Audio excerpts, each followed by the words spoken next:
What works better in behavioral policy? Changing individual behavior or changing the system around behavior? This is the central question in my article, S-frame versus I-frame interventions, the Transformation-Robustness Trade-off in Behavioral Policy. A lot of the I-frame, S-frame debate in behavioral science has been framed as a choice between changing individual behavior, the I-frame, and changing the wider systems in which behavior happens, the S-frame. What I wanted to do in this paper was move the debate beyond broad claims and make it more formal, comparative, and testable. Using an agent-based model, I compare individual level interventions such as nudges, information campaigns, and micro-targeting with system level interventions such as structural levers and targeted seeding.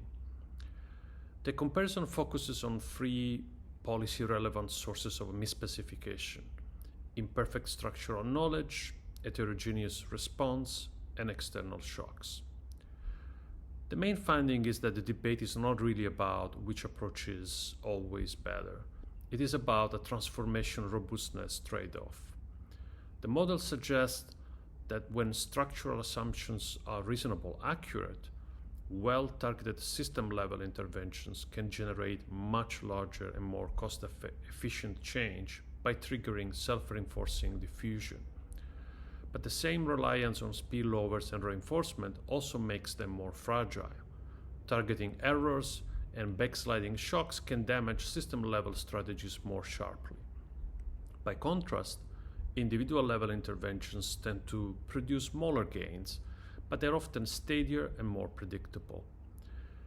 My hope is that this contributes to the I-frame, S-frame debate by shifting the question from which side is right or approach is right to under which condition one approach is better than the other.